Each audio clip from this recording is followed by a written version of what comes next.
Hey guys, what's going on? My name is Gordon Maston, and welcome to my Ultima Lucha 2015 review, Part 2, Night 2. Now, tonight on Lucha Underground, you know what? I normally plan out how I'm going to start these intros. This may be like a long-winded type intro because every match from start to finish, like, there may have been one match I may not have had that much interest in, but it still had a plot twist. Like we may have seen it coming because of the dynamics that have gone down to the heel turns that that happened there. Well, not heel turns, but you know what I mean. But the faction that was created, it's let me Mundo versus Patron from start to finish. I enjoyed it. Vampiro versus Pentagon. I honestly thought this was dangerous for Vampiro after what Matt Striker had ran down his injury history, and they actually teased a little bit with his injuries. And you know what? I'm here to review this. Let's do it because I was gonna review the whole show. Stop talking, good.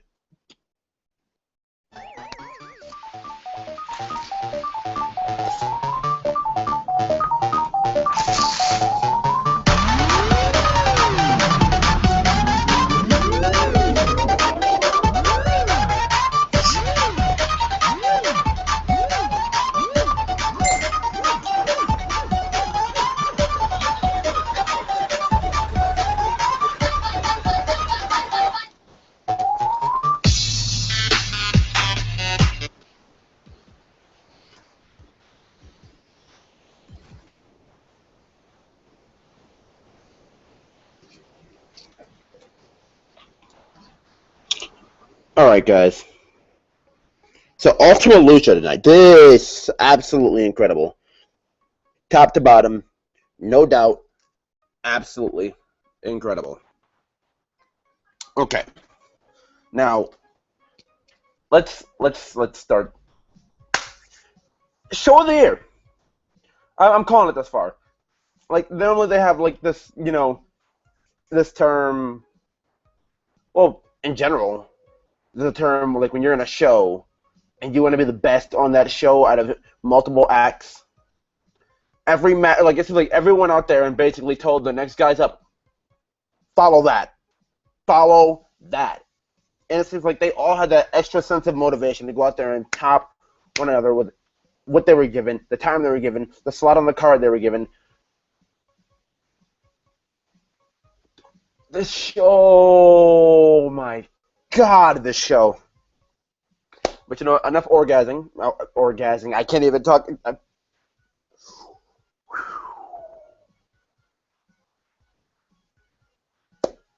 Okay, this show, from top to bottom, great. But like I said, let me stop orgasming and get into it. We get Johnny Mundo versus Alberto El Patron to start the show. And my God, was this a good match. My God, how spectacular was this. Dude, I couldn't explain to you enough how great this show, Johnny Mundo versus Prince Puma, this was an entertaining match from start to finish. They used their entire environment. They used everything that they could. It was spectacular. What do you call it? I don't know if I mentioned this before, but I do love the fact that Johnny Mundo has changed the name of the Moonlight Drive to the End of the World. It fits him so well. Like, it fits for a heel, like, so well. Okay, well, let me get to the result of this match. Johnny Mundo wins via interference. Interference from who? A female. Interference from what female? A female that we all know from WWE. What female would I be talking about there? Melina! Melina makes a return back to television in general. Shocks the world and helps Johnny Mundo defeat Alberto El Patron. Now, see, I was saying going into this match that I figured the winner of this would be the next #1 contender to whoever won the main event tonight, which you will get to when we get to later. I will not spoil that for you. Now, my thing is this. I figured if Mundo wins, Puma wins. Patron wins, Patron wins, then Puma wins. No, not Patron wins. Mundo wins. Puma wins. Patron wins. Mil Mortes wins. But I don't think there's much more I can say from there because that'd be spoilers. I don't know. You'll figure it out with the result of what I'm going to say here. But yeah, Mundo ends up winning with the help of Molina, and it was like that. Holy shit, dude. Who the fuck expected that? Everyone's seen Patron winning just because you know the redemption story, because Patron had his head thrown through an office window by Mundo, and Mundo just... You had to see... I don't want to say it's like proper storytelling here to have the face come back and get their victory in this type of big match setting in this kind of a show, but I guess the only excuse for a heel winning is a shady way to win with interference or any kind of help to, you know, shut the face down at any cost. Now, Mundo may have beaten El Patron, but El Patron got back in the ring and beat the living shit out of Mundo. Okay, after he does this, I'm laughing because Molina runs over to try and hit El Patron. El Patron bends her over and just spanks her. I'm like... And it's bad. Like, it's pervertedly bad. When, you know, that commentary points out, like, they asked how many times did he spank her. And, like, I might have to go back on my DVR and rewind it and count. I'm going to shamefully say I did just that. Like, oh, God. Like, I'm a man. Anyone who's watching this as a man, you know why we do. Like, this was just straight out funny. Like, I was never a huge fan of Alberto Del Rio, but El Patron there, you are grade A awesome in my book for that. Although Molina should sue because El Patron had no business putting his hands on her. I don't care if it's in the confines of the squared circle. It was not in the squared circle. But, anyways. This, absolutely great. I was entertained from the start to the finish. And from there, it's like the show only got better. Because next we have what I deemed a match of the year candidate. We had Pentagon Jr. versus Vampiro. Vampiro with his pace fanning up. Shouts out to the Brothers of Paint back from WCW. That's what I got flashback back from watching old shit from the Brothers of Paint. I was a huge fan of Sting and Vampiro back then, but you know how it is, man. It's just, hey. But, actually, I actually wrote something down on my notes to explain how I felt about this match. Because at first I was saying it shouldn't have happened. It really, really, really shouldn't have happened. But then again, I'm like because when Matt Striker runs down the injury like that Vampiro's had, the 6 neck surgeries, the 6 neck injuries and all, it's like, I don't want you competing in this match because like you're gonna get severely more hurt. Like, Vampiro's a great commentator. Like, we don't want to miss out on what he has to offer. Like, but Vampiro, they swerve the shit out of everybody. Like, oh, Vampiro's hurt. We're gonna have to take an unscheduled commercial break. It's like, oh shit, Pentagon really did fuck this dude up because like he laid him outside the ring and just started bashing his neck with the chairs, and he slammed him on the concrete part of the floor. Like, holy shit, dude! And his spine was infused. His spinal cord was infused, dude. Like, I'm like, no. Like, I know, like, yeah, wrestling, don't be a pussy about it. You're gonna wrestle, obviously, but like, it's just Pentagon. Just, he was fucking relentless. So, Vampiro does go on to beat they do go on to get to a lot of physical spots in this match. So, you know, when you're inside of a building and like they have those lights with the plastic covering of those lighting fixtures, like I don't even know if I can show you, but there's like one, like not one where I am, but like you go inside of a store or something or any kind of building, they have the lighting fixtures that are like the long rectangular type shapes. Like, they took those kind of lighting fixtures and they busted each other over the head with them. So that, like, I'm just sitting there, like, popping and like, holy shit, dude, like, mind blown at that, I must say. So, if I'm looking here next, oh yeah, they had the chair spot in the corner in this match, you know, the classic chair wedge into the corner spot.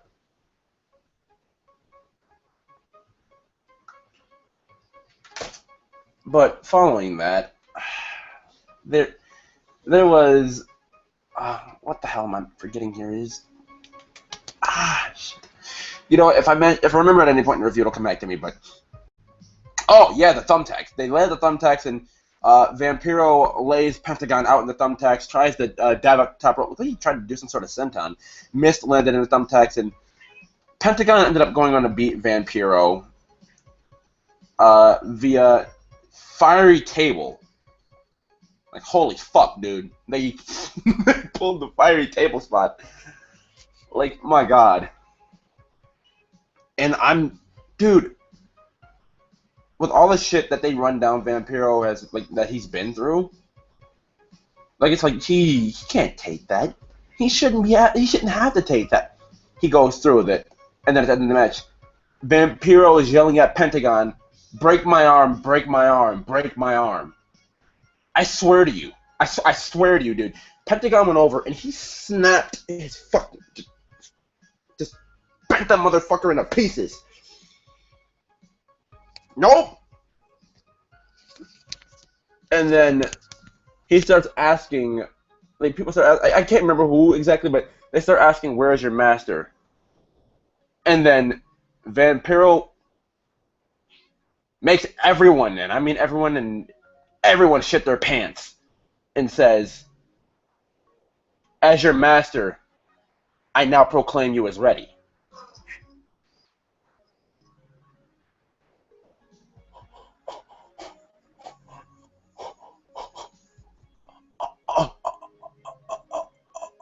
Like, straight Vegeta Dragon Ball Z face, just like when he's stunned about something.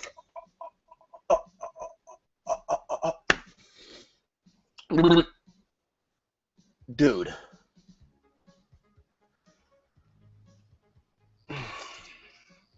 That is going, like, if Lucha Underground, and I hope they do, because it's going to be a fucking crime if they don't, but if Lucha Underground gets a second season, I can't wait to see where this goes, because with all the shit that Vampiro and Pentagon put each other through tonight, this is, I hate to say, like, the Wyatt family in, like, a Lucha Underground format, the Wyatt family done right, but this is the Wyatt family, this has the potential. I even hate to talk about potential of it, but this seems like in Lucha Underground, they're not just gonna, treat something like this like a piece of shit. After like Vampiro's not gonna wrestle all the time. I think he wouldn't wrestle all the time, but this is gonna be like a Wyatt family-ish. This is gonna be like the successful version of the Wyatt family, because I've said before, if you really want to think about it, the Wyatt family in a sense was a failure. This could be something that seems like a Wyatt family type of success, and dude, I'm digging this. Like, this, like, when Lucha Underground turns, I'm looking forward to this because I want to see where this goes. I want to see how far this goes, and I want to see what they do with this, because, like, having Vampiro as Pentagon's master and knowing how dark Vampiro's dark side is just makes me think there are a lot of people in for some fucking torturous shit coming up, and, like, god damn, this is just gonna be fucking epic as fuck, man. Okay. But that was that. Holy shit, if I didn't even already say it. But that was that. And up next here, we get... Oh, I fucking took it down. Fuck. We get the Ultima... Not the Ultima Lucha. What the hell was it? I'm looking through this, guys. Just give me 1 second here.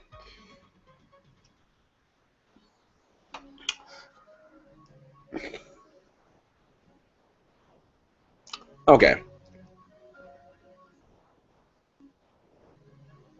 Fuck it. I'm just gonna roll with it. We get the fuck was that thing? Oh yeah, the monstrous type. Okay, it was a 7-man. I'm sorry, 6-man, 1 female. It was a 6-man, 1 female gift of the gods match, and I'm gonna do my best to remember everybody that was here. Aerostar, Phoenix, Jack Evans, what's his name? King Cuerno. That's 4. Sexy Star would be 5. Big Rick is 6, and Uh, Bengala. That's everybody. I did it. Sweet. I'm confident. Um, this match was nothing fucking short of phenomenal as well. Like it's like I said, they went out there and played a game of one-upsmanship. All right, follow that, then follow that. You follow that. How about go follow that? Everybody's gonna be talking about us. Like everything on this show felt like had an equal amount of importance, and that's how a wrestling show should be done. Like at the end of the day, you should have a good amount of you should have a good dosage of everything to talk about. Like that's what like so many wrestling companies, well, namely, that's what WWE tries to do. Like, oh, we're gonna make this relevant. Sometimes they feel like we're gonna make a mission to make this relevant. The only mission that WWE's come up with this year to make anything relevant is the United States Championship, and they have to shove it in with something for the WWE Championship to really shove it down our throats. It's as important. Like they're trying to show us like the United States Champion is important again because he's fighting the WWE Champion, and whoever wins is gonna have both. Dude, Cena was fine off with just his U.S. Open challenges, but that's just another story for another day. This is the situation where everything on this show, from top to bottom, like I said, maybe one thing that I wasn't as interested in, but that, like, if you are, that's cool. I get it. Maybe I just didn't have as much exposure to this feud. Maybe I wasn't feeling it, but it is what it is. This match was awesome, though. I've never cheered in my life. Like, I thought about, like, at the end of the match, I'm like, damn, I should have done some sort of live reactions or some shit to this because I never cheered harder for Jack Evans than I did in my life. I didn't think he had a chance to win this match, but the finishes that I thought were going to, like, when Jack Evans did the whole roll-up thing and then the whole guillotine and everything, like, it was just like, I thought Jack Evans was going to win this. I thought we were going to get a Jack Evans victory here, but it didn't happen. I'm just like, fuck! Like, damn it, dude. Like, come on, Jack. You got to do better, bud. But no, he actually did have a, like, pretty, like, everybody looked, like, pretty damn strong in this match. And may I not forget Aerostar diving out of the damn stands like a maniac. And if you guys just heard that, excuse the police sirens you're hearing outside my house just going down the street. I think maybe ambulance. I don't know. I don't care. My thing is, like, Jack Evans, dude, like, that dude, like, if Lucha Underground ever decides to do something major, then that dude is a bona fide star in the making.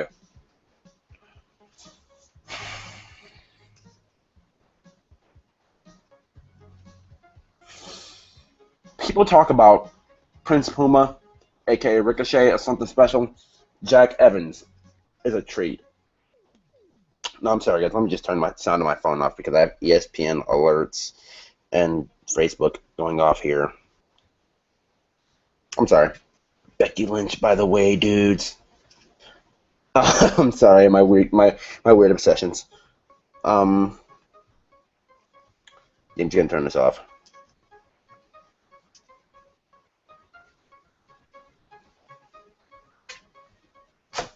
All right, but this comes down to it, and I guess this makes perfect sense if you want to think about it this way, because oh my God. This does make perfect sense. And you'll find out after the main event how this makes perfect sense. Okay, so Phoenix ends up beating Jack Evans here. And he earns the Gift of the Gods, I guess, championship trophy.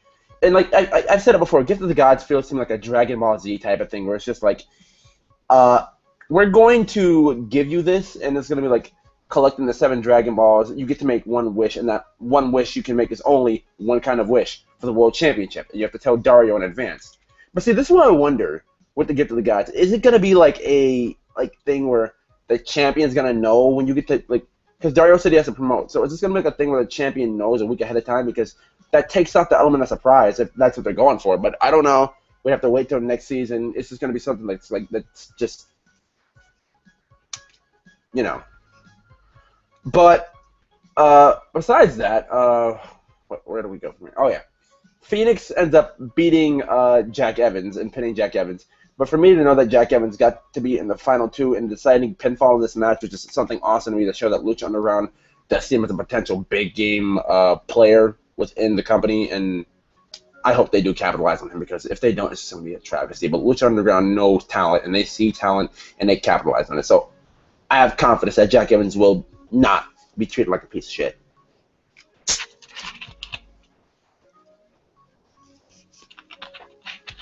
Excuse me, guys. My throat's kind of sore. I'm still going to do an NXT review tonight. Yeah. All right.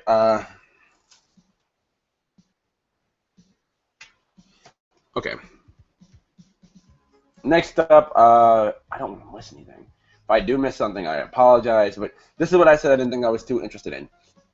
We get Te Amo versus Blue Demon Jr. And this is for the right of who owns Mexico, I guess. Like it's not like it's that's not the official title of the match. It's basically at this point just a grudge match. It's just like I guess this is not like I don't want to sound any kind of racial here, but I guess if this is like if you're a huge fan of either of these guys, like I'm not like a gigantic Te Amo mark or Blue Demon mark. Like I never seen Blue Demon in its good days. We obviously know Blue Demon Jr. is still like incredibly good, but like like this guy is a little older and obviously he was way better when he was younger.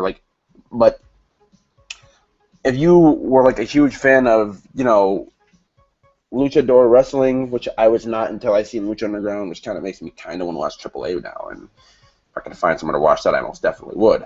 But my thing being, like if you're like a huge product of AAA wrestling, and you've been watching these guys, well, you've been watching Blue Demon a long time, then I guess that would really like be something to engage you into the story. But, anyways, we get to the match. I guess because Blue Demon has Dario Cueto on his side, I guess now, kinda, in the crew. They say that this match is now a handicap match for Te Amo. But no, for me personally, not much to really talk about here. Chavo Guerrero does get involved, and for me, it's just like,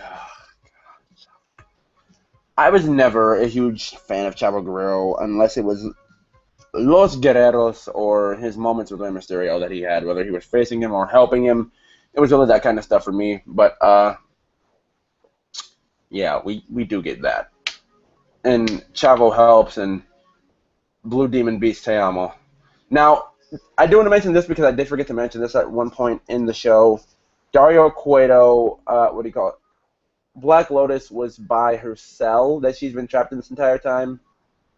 And I can't remember. I don't even know who the guy was, honestly, to be completely honest with you, and I do apologize for this. But he got, like, what do you call it? Black Lotus ended up helping Dario take a guy out and kill him. Yes, Lucha Underground is a show that involves killing, which is absolutely so beautiful. It sounds so sociopathic. Oh my god, that sounds so sadist of me. But to see a wrestling show that, like, you'll die on, it's something special to me. But, like, Dario does free her, and he says, "You must come with me." She's like, "No, I've done enough." She's like, "Do you not realize what you've done? You're gonna have people looking at you like we have to get to a new temple. I have to leave my old temple." So I guess everybody at the end of the show is basically leaving out, and it just, I'll get to it when we get there. Okay, but that was that. Like, she ended up killing a guy, and Dario had to panic and leave now. And it's just a cowardly instinct for Dario. Never mind. Okay, so after this match, the fucking finale, which is just, oh my, orgasmically delicious. Blue Demon Jr. versus, not Blue Demon Jr., Mil Mortes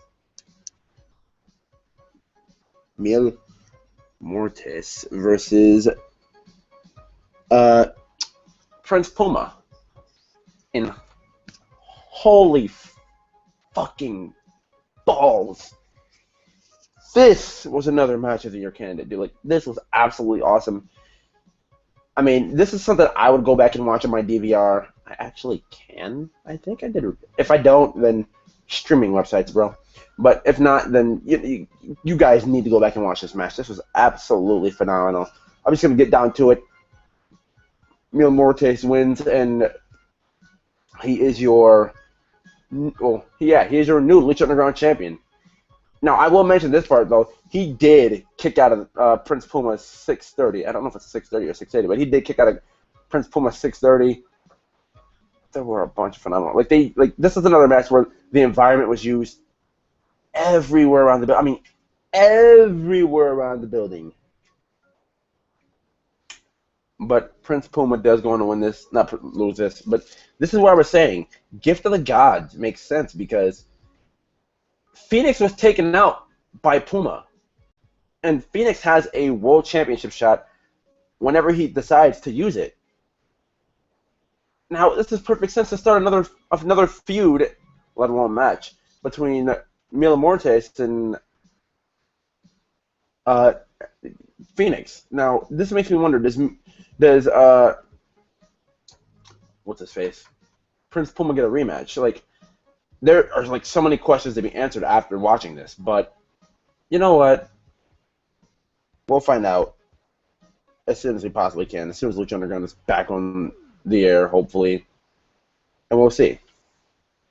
But I do want to make a couple statements before I close out this Lucha Underground review. This is what I live to review for. Like, okay, so we all know if you're like on this main YouTube channel and you're looking at my Raw review, wasn't up here. I think it was like 2 hours. I did it with my friend Caleb the other day. Like, he was super into it. We went for almost about 2 hours, which is fucking crazy in and of itself.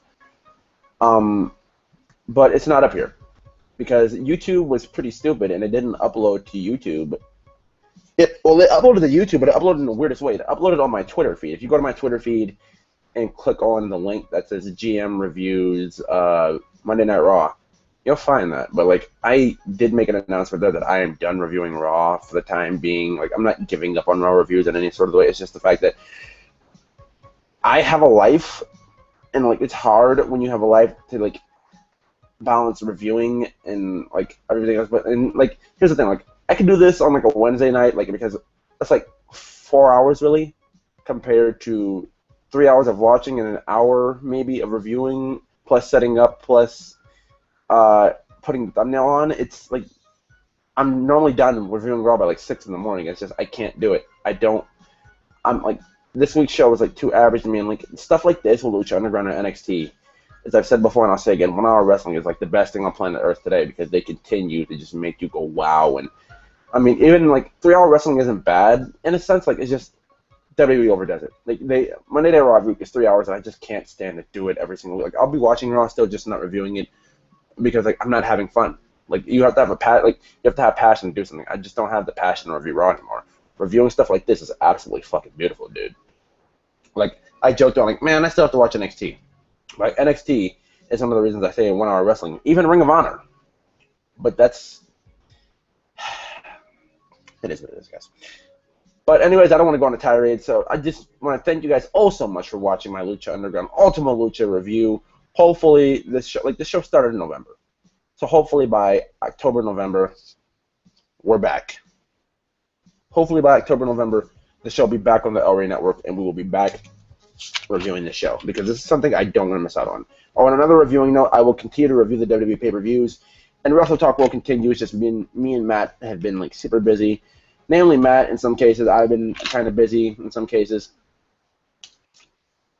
But we do plan to get back to it. So, I do want to thank you guys for watching. Like, comment, subscribe if you're not subscribed for more of that review and goodness of my channel. I'll be back on the NXT review in a little while. And don't forget to follow me on Twitter at gmaster90, TWF, and Facebook. Don't friend me on Facebook. Go to the best wrestling group ever! Tweet off. Pro wrestling is taking over Facebook. It is.